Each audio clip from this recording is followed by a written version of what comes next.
এর আগের দিনের ক্লাসে যে প্রাণের সৃষ্টির 4টি ধাপ, সেই প্রাণের সৃষ্টির 4টি ধাপের মধ্যে 2টো ধাপ আমরা করে নিয়েছি। তো আজকে যে বাকি 2টো ধাপ আছে, সেই বাকি 2টো ধাপ নিয়ে আলোচনা করব। তো প্রাণের সৃষ্টির যে 2টো ধাপ, বাকি 2টো ধাপ কি বলছে? একটা বলছে প্রাণের জৈবিক বিবর্তন বা বায়োজেনিক, এবং আরেকটা হচ্ছে ইউক্যারিওটিক কোষের আবির্ভাব। এই 2টো ধাপ নিয়ে আজকের ক্লাসে আমরা আলোচনা করব। তো দেখো, প্রথম ধাপটাতে কি বলছে? বলছে প্রাণের জৈবিক বিবর্তন বা বায়োজেনিক, মানে প্রাণ সৃষ্টি হলো, এবার প্রাণের জৈবিক বিবর্তন করবে। বিবর্তন মানে কি? পরিবর্তন। বিবর্তন কথার অর্থ বলেছি আমি, ধারাবাহিকভাবে পরিবর্তন ঘটলে। প্রাণের জৈবিক বিবর্তন ঘটছে। এখানে আমি সংজ্ঞাটা কি বলবো? সংজ্ঞাটা হচ্ছে যে প্রায় 3.7 বিলিয়ন বছর পূর্বে, প্রায় 3.7 বিলিয়ন বছর আগে আদিকোষের উৎপত্তি। আদিকোষের উৎপত্তি আদিকোষের উৎপত্তি ও জীবনের অভিব্যক্তির ঘটনাকে ও জীবনের অভিব্যক্তির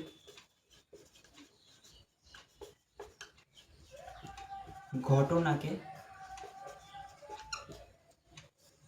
বায়োজেনিক বলে। বায়োজেনিক বলে। তো এবার দেখো কি বলছে সংজ্ঞাটা। বলছে যে প্রায় 3.7 বিলিয়ন, মানে আজ থেকে প্রায় 370 কোটি, 370 কোটি, প্রায় আজ থেকে 370 কোটি বছর আগে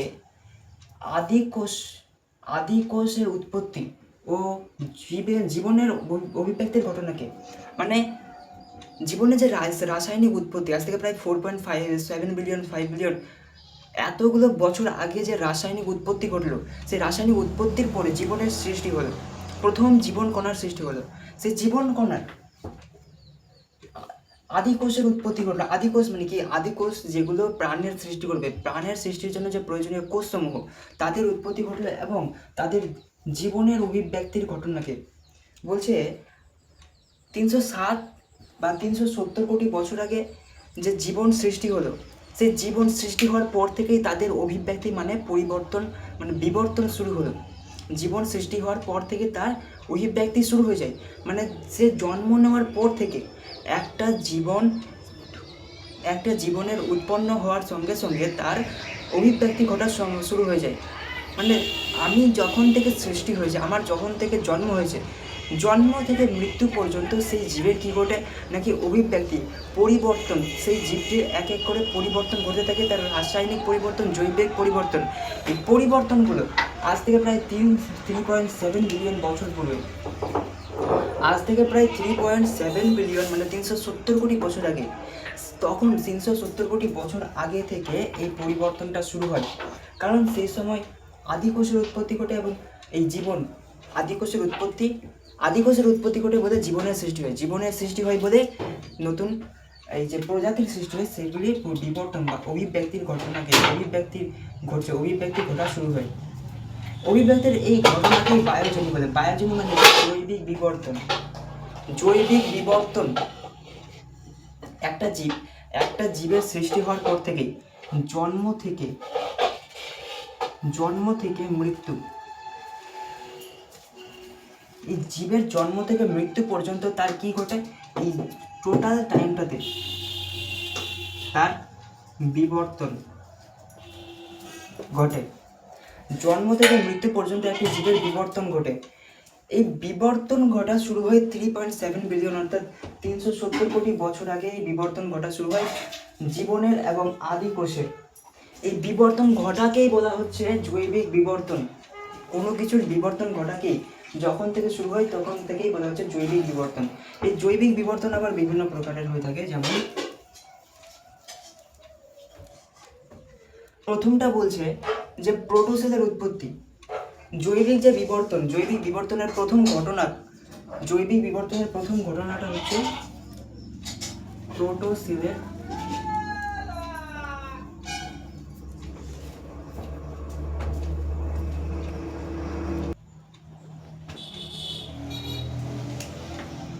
এবার আমাদের জানতে হবে যে এই যে জৈবিক বিবর্তন ঘটছে, জৈবিক বিবর্তন এর প্রথম ধাপ কি? 370 কোটি বছর আগে থেকে জৈবিক বিবর্তন শুরু হয়েছে। প্রথম ধাপ কি? প্রথম ধাপটা হচ্ছে প্রোটোসেলের উৎপত্তি। প্রোটোসেলের উৎপত্তি। প্রোটোসেলের উৎপত্তি। প্রোটোসেলটা কি? এর আগের দিন আমরা কোয়াসার্ভেট সম্বন্ধে জেনেছি। সেই কোয়াসার্ভেটগুলির মধ্যে কোয়াসার্ভেট, এই কোয়াসার্ভেটগুলির মধ্যে বাইরে থেকে যদি নিউক্লিক অ্যাসিড অনুপ্রবেশ করে, নিউক্লিক অ্যাসিডের অনুপ্রবেশ,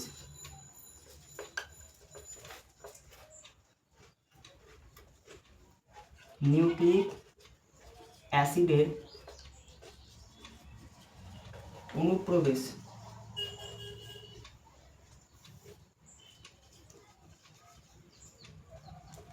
নিউক্লিক অ্যাসিডের অনুপ্রবেশ বাইরে থেকে যদি নিউক্লিক অ্যাসিডের অনুপ্রবেশ ঘটলে, কোয়াসার্ভেটগুলির মধ্যে যদি নিউক্লিক অ্যাসিডের অনুপ্রবেশ মানে কি জোর করে যদি প্রবেশ করে কোয়াসার্ভেটগুলির মধ্যে, তাহলে সেটা প্রথম আদিকোষ, সেই কোয়াসার্ভেটটা প্রথম আদিকোষ বা প্রোটোসেলের আকৃতি পায়।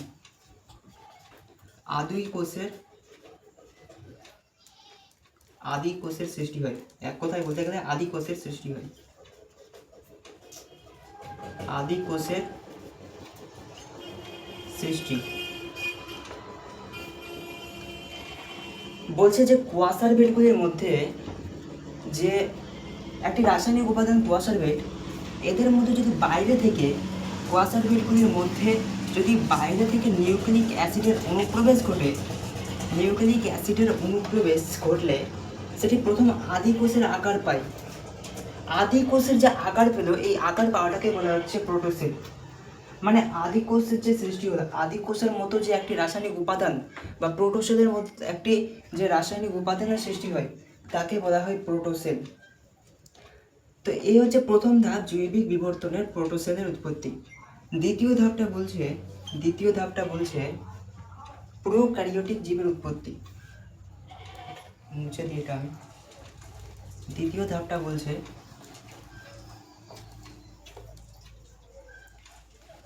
ধাপটা বলছে প্রোক্যারিওটিক।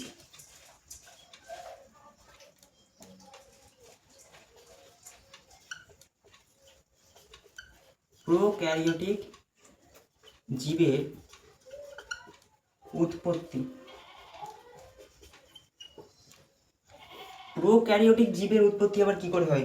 প্রোটোসেলের উৎপত্তি হয়েছিল প্রথম ধাপে, জানলাম যে জৈবিক বিবর্তনের একটি ধাপ হলো প্রোটোসেলের উৎপত্তি। তো প্রোক্যারিওটিক জীবের উৎপত্তি কি করে হলো? আজ থেকে প্রায় 3.5 বিলিয়ন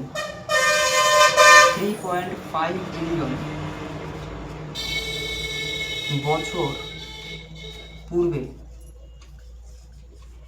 3.5 বিলিয়ন মানে 350 কোটি বছর পূর্বে এই যে প্রোটোসেল সৃষ্টি হলো, আদিকোষের মতো যে প্রোটোসেল সৃষ্টি হলো, প্রোটোসেল থেকে প্রোক্যারিওটিক জীবের উৎপন্ন হয়। প্রোটোসেল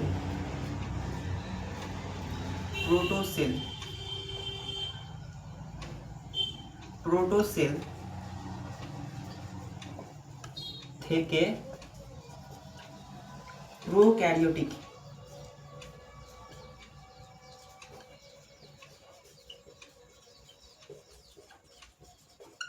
জীবের উৎপত্তি হয়।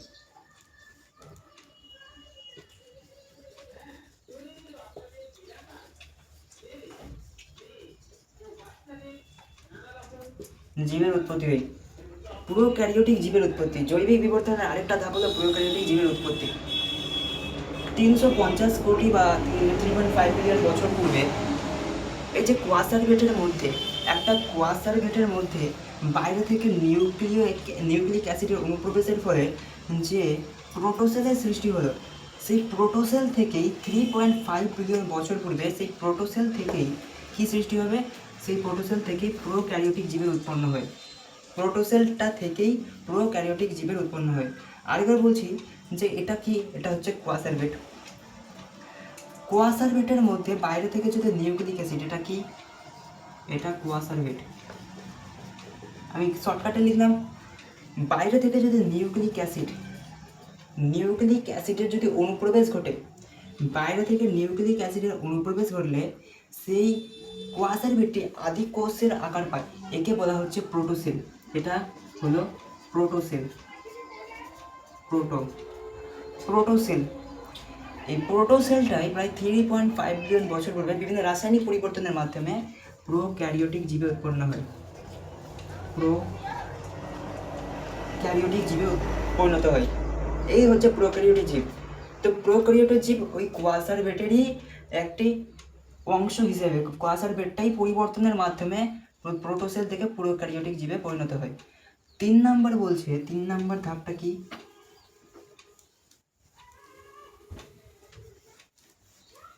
3 নাম্বার ধাপটা বলছে স্বভোজিতার জীবের, স্বভোজী জীবের উদ্ভব। 3 নাম্বার বলছে স্বভোজী, স্পেলিং স্বভোজিতার উদ্ভব। দেখো, আগে পৃথিবী সৃষ্টি যে প্রাচীন পরিবেশ ছিল, পৃথিবী সৃষ্টি হওয়ার পর যে পৃথিবীর প্রাচীন পরিবেশ, তখন বিভিন্ন রাসায়নিক উপাদানগুলি পরভোজী ছিল। পরভোজী মানে কি? যে অন্যের উপর নির্ভর করে বাঁচে, যে অন্যের উপর নির্ভর করে বাঁচে তাকে বলা হয় পরভোজী। সেই রাসায়নিক উপাদানগুলি প্রাচীন পরিবেশে সেগুলো পরভোজী ছিল। কিন্তু বর্তমানে বা কত বছর পূর্বে, আচ্ছা, প্রথম আবির্ভূত প্রোটোসেলগুলি বলছে, প্রথম আবির্ভূত যে প্রোটোসেল, প্রথম আবির্ভূত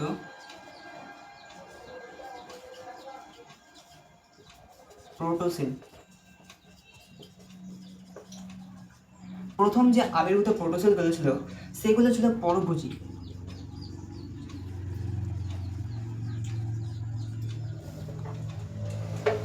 পরভোজী প্রোটোসেল মানে কি? এই প্রোটোসেলগুলি হচ্ছে আদি কোষ।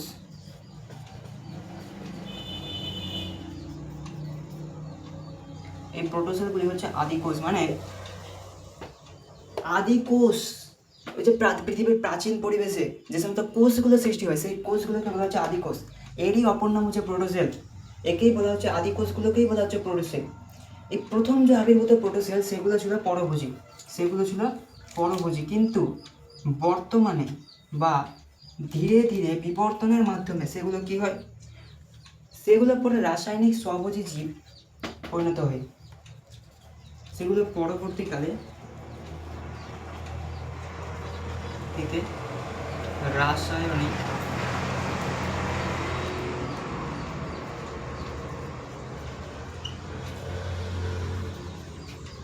স্বভোজী তে পরিণত হয়।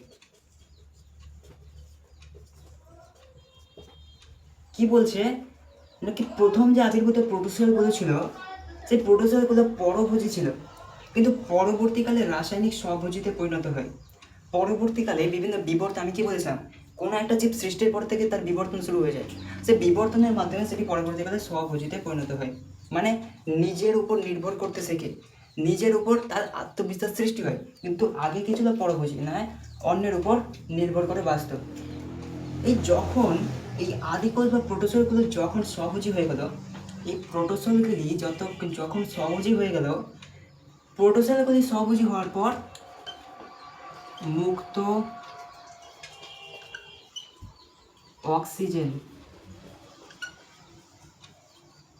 অক্সিজেনের সৃষ্টি হয়। এর আগের দিন আমরা কি জেনেছিলাম? যে পৃথিবীর প্রাচীন পরিবেশ ও তার উৎপত্তি, পৃথিবীর উৎপত্তি ও তার প্রাচীন পরিবেশ, অর্থাৎ প্রাণের উৎপত্তির যে প্রথম ধাপ, সেই প্রথম ধাপে আমরা কি জেনেছিলাম? নাকি পৃথিবী ছিল বিজারক। পৃথিবী কি ছিল? পৃথিবী সেই সময়ে ছিল বিজারক। বিজারক কেন ছিল? নাকি পৃথিবীতে মুক্ত অক্সিজেন ছিল না। মুক্ত অক্সিজেন না থাকার কারণে পৃথিবীর বায়ুমণ্ডলে সেটি ছিল বিজারক। কিন্তু যে মুহূর্তে প্রোটোসেল অর্থাৎ আদি কোষগুলি স্বভোজী হয়ে গেল, পরভোজী থেকে স্বভোজীতে পরিণত হলো, সেই সময় সেটি বিজারক হলো না, অর্থাৎ মুক্ত অক্সিজেনের সৃষ্টি হয়ে যায়। সেই সময় মুক্ত অক্সিজেনের সৃষ্টি হয়ে যায়। মুক্ত অক্সিজেনের সৃষ্টি হয় কি করে? নাকি প্রোটোসেলগুলি স্বভোজিতে পরিণত হওয়ার পর সেটি মুক্ত অক্সিজেনের সৃষ্টি হয়। এই যে প্রথম ধাপ অর্থাৎ প্রাণের সৃষ্টির জৈবিক বিবর্তন বা বায়োজনী, এটাই হচ্ছে বায়োজনী। বায়োজনীতে কি জানলাম নাকি 370 কোটি বছর আগে আদি কোষের উৎপত্তি ও তার জীবনের অভিব্যক্তির ঘটনাকেই বায়োজনী বলে। এর 3টি ধাপ কি কি? একটা হচ্ছে প্রোটোসেলের উৎপত্তি, 2 নাম্বার হচ্ছে প্রোক্যারিওটিক জীবের উৎপত্তি এবং 3 নাম্বার হচ্ছে এই স্বভোজিতার উদ্ভব। এবার আমরা যে লাস্ট জীবনের উৎপত্তির যে লাস্ট ধাপ অর্থাৎ ইউক্যারিওটিক জীবের উৎপত্তি, এই যে ইউক্যারিওটিক জীবের উৎপত্তি, কোষের উৎপত্তি। ইউক্যারিওটিক কোষ কি? 4 নাম্বার। এটা হচ্ছে আমাদের লাস্ট ধাপ। ওপারিন হ্যাল্ডেনের মতবাদ অনুযায়ী আমরা জেনেছিলাম যে প্রাণের জীবনের উৎপত্তির 4টি ধাপ, তার মধ্যে লাস্ট ধাপ বা সর্বশেষ বা 4 নাম্বার ধাপ হচ্ছে ইউক্যারিওটিক জীবের উৎপত্তি। এখানে বলছে যে প্রায় 1.5 বিলিয়ন বছর আগে মুক্ত অক্সিজেনের শোষণ অক্ষম, মুক্ত অক্সিজেনের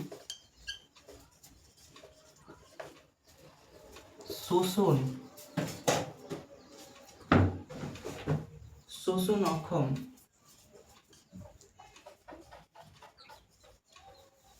ইউক্যারিওটিক কোষের উৎপন্ন হয়।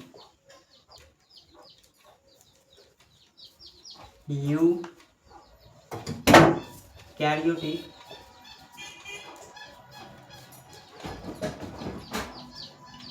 কোষের সৃষ্টি হয়।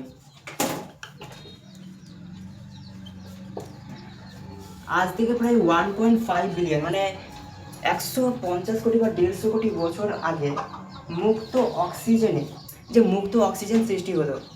অর্থাৎ প্রোটোসেল বা আদিকোষগুলি যখন কিসে পরিণত হলো? প্রোটোসেল বা আদিকোষগুলি যখন স্বভোজিতে পরিণত হলো। লিখছি না আমি। প্রোটোসেল বা আদিকোষগুলি যখন স্বভোজিতে পরিণত হয়, সেই স্বভোজিতে পরিণত হওয়ার পরে কিসের সৃষ্টি হয়? মুক্ত অক্সিজেনের সৃষ্টি হয়। সেই মুক্ত অক্সিজেনে শোষণ অক্ষম ইউক্যারিওটিক কোষের আবির্ভাব ঘটে। তো লাস্ট ধাপ এটাই ছিল ইউক্যারিওটিক কোষ। এটাও জীবনের উৎপত্তির জন্য অপরিহার্য একটি কোষ। জীবনের মধ্যে অপরিহার্য একটি কোষ হলো ইউক্যারিওটিক কোষ। এটার আবির্ভাব কীভাবে ঘটে? নাকি মুক্ত অক্সিজেনের সৃষ্টির পরে শোষণক্ষম ইউক্যারিওটিক জীবের বা কোষের আবির্ভাব ঘটে প্রায় 1.5 মিলিয়ন বছর আগে, প্রায় 150 কোটি বা 150 কোটি বছর আগে।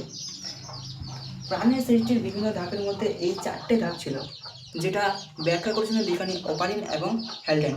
তো তাদের মতবাদ অনুযায়ী যে 4টে ধাপ ছিল, সেই 4টে ধাপ আমাদের কমপ্লিট হয়ে গেছে। এর পরের দিনের ক্লাসে আমরা জানবো মিলার এবং উরের পরীক্ষা। এই যে জীবনের উৎপত্তি ঘটেছে, তারা বিজ্ঞানী ওপারিন এবং হ্যালডেন যে ব্যাখ্যা করলেন যে জীবনের উৎপত্তি এই ধাপগুলোতে ঘটেছে, 4টি ধাপ যে ব্যাখ্যা করলেন, এটার পরে এটা ঘটেছে। সেই সময় এই পৃথিবীর সৃষ্টির যে প্রাচীন পরিবেশটা এইরকম ছিল। তারা যে ব্যাখ্যা করলেন, তারা যে বললেন যে বিজারক প্রকৃতির ছিল, সেখানে মুক্ত অক্সিজেন ছিল না। তো এটা কতটা সত্য সেটা যাচাই করার জন্য বিজ্ঞানী মিলার এবং উরে, বিজ্ঞানী মিলার ও উরে তারা একটা পরীক্ষা করেছিলেন। তাদের পরীক্ষাকে বলা হয় ভলক্যানিক তড়িৎবীক্ষণ পরীক্ষা। তাদের এই পরীক্ষাকে বলা হচ্ছে ভলক্যানিক তড়িৎবীক্ষণ পরীক্ষা। তারা কোন পরীক্ষা করেন? ভলক্যানিক তড়িৎবীক্ষণ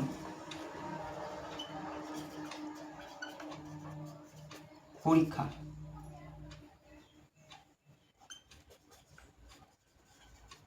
তারা ভলক্যানিক তড়িৎবীক্ষণ পরীক্ষা করেন মিলার এবং উরে। কেন করেন? নাকি বিজ্ঞানী ওপারিন এবং হ্যালডেনের মতবাদটা কতটা সঠিক সেটা যাচাই করার জন্য। তো এর পরের দিনে আমরা এই পরীক্ষাটা সম্বন্ধে আমরা ডিটেলসে আলোচনা করব। তারা এখানে পরীক্ষা করে কি সত্যিই কি বুঝতে পারলেন, সত্যিই কি প্রমাণ হলো যে বিজ্ঞানী ওপারিন এবং হ্যালডেন সত্য? তো এটা আমরা এর পরের দিনের ক্লাসে আলোচনা করবো। আপাতত আজকে আমরা এই যে অভিব্যক্তি অভিযোজনের যে জীবনের উৎপত্তির যে 4টি ধাপ সেগুলো শেষ করলাম। তো দেখা হচ্ছে নেক্সট ক্লাসে। আমরা নেক্সট ক্লাসে এই টপিকটা আলোচনা করবো বলেই দিলাম। তো দেখা হচ্ছে আবার নেক্সট ক্লাসে। ততদিনের জন্য সবাই সুস্থ থেকো, ভালো থেকো।